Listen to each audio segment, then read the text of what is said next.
Pabor ang mga senador sa utos ni Pangulong Ferdinand R. Marcos Jr. na i-lifestyle check ang mga opisyal ng gobyerno. Sa gitna pa rin yan ang issue sa flood control projects. Git ng mga senador, mahalaga yan para maibalik ang tiwala ng publiko. Si Daniel Manalasta sa report. Suportado ng ilang senador ang direktiba ni Pangulong Ferdinand R. Marcos Jr. na lifestyle check sa mga opisyal ng gobyerno.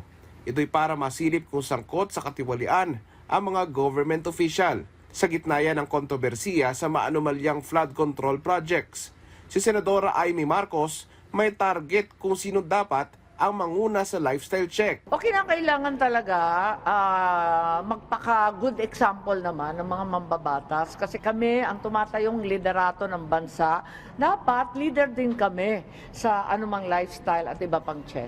Wala ring problema sa direktiba ng presidente, sina Senator J.V. Ejercito at Senator Risa Hontiveros. Ay okay lang po para makita ng lahat yung aking middle class lifestyle.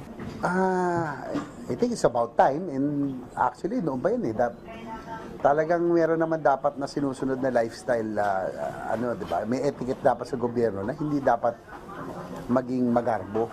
May komento rin ang mga senador kay DPWH Secretary Manuel Bonoan sa harap ng mga kontrobersiya sa flood control. Kung biguman yung kanyang liderato or talagang hindi niya alam, pero nauna na yung ilang mga kasama ko dito sa Senado. At the very least, kung heads of agencies po sila, may command responsibility sa ginagawa ng kanilang mga kawani. Kaya nga sabi ko, it will be prudent for Secretary Bonoan to take a leave of absence para na rin while the investigation is ongoing, at least hindi siya maka-influence sa department. Ayon kay Senate Majority Leader Joel Villanueva, marapat lang nakasama lahat ng public officials sa lifestyle check, hinalal man o appointed. At dapat daw periodic ang pagsasagawa ng lifestyle check. Para kay Senador Sherwin Gatchalian, magandang hakbang ito para maibalik ang tiwala ng publiko.